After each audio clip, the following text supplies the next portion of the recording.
Hello guys, hello, this is for Scorpio. Scorpio, welcome dito sa aking channel, Kapalaran 888. Welcome guys. Alamin natin kung anong messages, vibration, gabay energy para sa lahat ng Scorpio. I hope na makaresonate kayo. Please comment down below if you resonated guys. And please like, share, and subscribe. After yung mapanood, if nagustuhan nyo. So please. Okay, Scorpio. Okay. Alright, so you have 3 cards, Scorpio. Okay, you have Knight of Pentacles, you have 9 of Wands, and you have 2 of Swords. So, sa nakikita ko sa'yo dito, naguguluhan ka.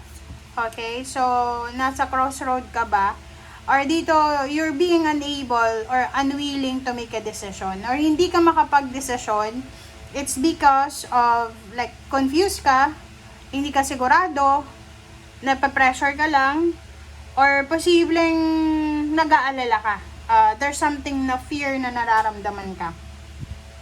So, sinasabi ng bara sa'yo dito na follow your own heart, follow your intuition, rather than to make others happy. So, people pleaser ka. So, sinasabi ng bara sa'yo dito, Scorpio, na mas i-prioritize mo ngayon ang sarili mo. Huwag kang magdedesisyon dahil lang sa gusto ng ibang tao. Kailangan susundin mo kung ano yung laman ng puso mo, kung anong interest mo, kung ano yung passion mo. Okay? Huwag mong iisipin na, etong desisyon na to gagawin ko kasi gusto kong mapasaya ang nanay at tatay ko, ang aking karelasyon. Parang gano'n, no? So, iwasan mo din yung sobra-sobrang pagpipretend na maayos ka, na walang problema. Okay? Nakikita ko masyado kang abala sa pag-a-analyze ng sitwasyon, over-analyzing, overthinking ka, every night, every day. Nasa loob ng isip mo yan eh. Like, pagkaharap mo yung mga tao, nakikita nila masaya ka, maayos, parang ganun. Pero, you're just in denial, 'di ba? Nagpe-pretend ka lang na okay ang lahat, pero nagde-deny ka lang eh. You're in denial. Okay. Okay, next is protect what you have created. So, dito sinasabi ng bara sa'yo na kailangan mo daw na proteksyonan, Scorpio, kung ano yung pangarap mo, kung ano yung ginagawa mo sa ngayon. Like for example, kung may trabaho ka, huwag kang magre-resign dahil lang sa napagod ka. Okay? Proteksyonan mo yung trabahong yan, yung negosyong yan, yung pamilyang yan. Okay? Palagi ka dapat na handa sa kung ano man na pagsubok and huwag kang susuko. Okay? If kailangan mo ng tulong, tapos pakiramdam mo walang mga tao sa paligid mo na willing kang tulungan, ask for angels or ask your angels for help. Okay? So, wag tayong wag kang masyadong maging negative. Okay? Kailangan you have the, parang anong tawag dito, courage. May courage ka na proteksyonan kung ano yung dapat proteksyonan sa buhay mo. And Knight of Pentacles, wow. So, dito sinasabi ng barahan na kung may mga job offers kayo, job offers, financial offers, love offer, whatever offer man ito na darating sa inyo, Scorpio, you need to plan it carefully bago kayo gumawa ng aksyon. Tama ito na nasa 2 of Swords. Pag hindi ka sigurado, huwag kang gagawa ng desisyon. Okay? Planuhin mo muna bago ka gumawa ng desisyon. Okay? Pay attention, pag-aralan ang bawat detalye. Huwag magpadalos-dalos. Maghintay, be patient, wait for perfect timing. And dito sinasabi ng baraha, don't you worry kasi there's someone na kumbaga protecting you, there's someone na willing kang tulungan sa whatever steps man na gagawin mo. Okay? Alright. This is for Scorpio.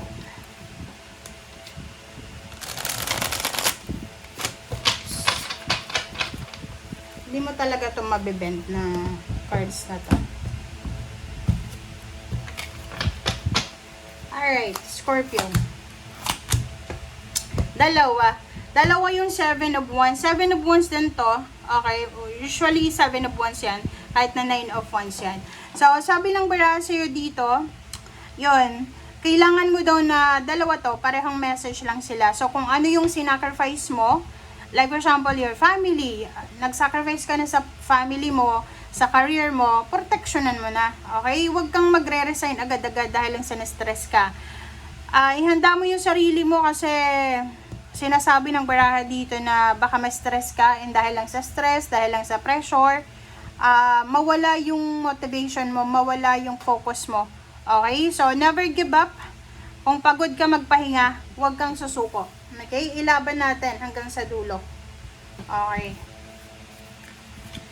Ikaw to, sabi ko sa'yo. Eto yan, sabi ko sa'yo, diba? You are pretending na there's no problem. Diba? Nine of Swords yan. You're pretending.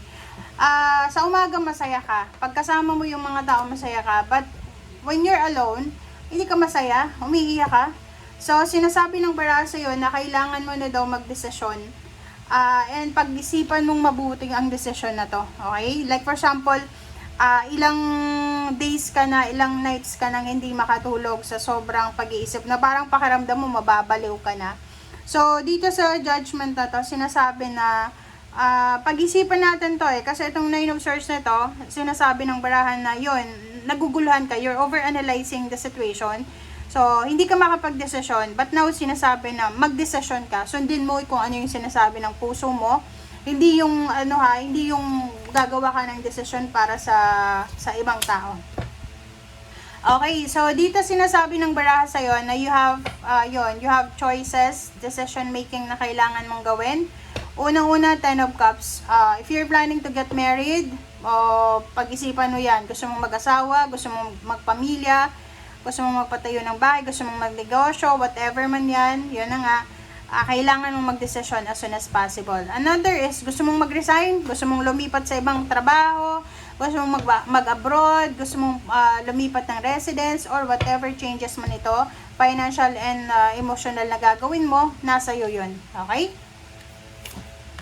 Alright, so 9 of Pentacles, and sabi sa'yo sabi ng baraha sa'yo dito, mataas yung pangarap mo sa buhay. Ikaw yung klase ng tao na hindi ka magsesettle sa alam mong hindi mo magugustuhan. So, sabi ng baraha dito, if you're planning to get married, if you're planning na mag-build ng iyong tawag dito, home, house, or whatsoever, gusto mong magnegosyo, gusto mong bumuo ng pamilya, mag-ipon ka muna. Ang sabi dito ng 9 of Pentacles, make sure na may laman yung bulsa natin bago tayo mag-settle. Okay? Yung iba nagsisettle, nag-early retirement, tapos kung kailan matanda na sila, tsaka gustong magtrabaho. Parang ganun. So, you need to be careful. Dito sinasabi ng baraha sa'yo dito, okay, na there's some fire sign, Leo, Aries, Sagittarius, and Earth signs, Virgo, Capricorn, and Taurus na posibleng makakatulong sa'yo. Pwedeng boss mo siya, fire sign, Leo, Aries, Sagittarius, or pwedeng there's an earth signs na posibleng makakatulong sa'yo financially. So, sa nakikita ko sa'yo dito, you're lucky because may mga individuals dito, may mga tao na pwede mong mapagtanungan. Like for example, gusto mong magpatayo ng bahay, gusto mong magpakasal, gusto mong mag-abroad. May mga dito, direct na individual na mapagtatanungan mo kung ano yung mga dapat na steps na gagawin mo. Okay, yun. 10 of Swords and Hermit. So, sabi ng baraha doon sa mga Scorpio. Okay? Scorpio na hindi kayo makaget over sa mga past mo, past relationships, past actions, past decision. Sabi ng baraha sa'yo, hanapin mo na daw yung closure sa linggong ito. Kumbaga, okay, nakipaghiwalay ka, so panindigan mo yung pakikipaghiwalay mo. Nag-resign ka, panindigan mo yung pagre-resign mo. 'Di ba? Ganun lang 'yon. May bago kang relationship, panindigan mo yung bagong relationship mo. And 7 of Wands, tsaka 9 of Wands dito, guys, sinasabi ng barahan na okay, may mga decision making ka na posibleng panghihinayangan, regrets, but sabi ng baraha, tapos na 'yon. Past is past. You need to move on. You need to have your own dreams. You need to have parang focus sa sarili mo. Hindi yung, ang nakikita ko sa'yo dito, alam mo ba, kahit sa love life, kahit sa pamilya, hindi ko alam. But palagi kang nagbibigay, pero wala ka namang natatanggap. 'Di ba? Ang nakikita ko sa'yo dito sa 9 of Swords plus 9 of Wands, pagod na pagod ka na. Like, mararamdaman mo yan this week. Mararamdaman mo yan sa linggong ito na pagod ka na kahit nakailang relationship ka na, pare-pareho yung nakakarelasyon mo. parang pare-pareho yung ugali, yung mindset, ganyan, ganito.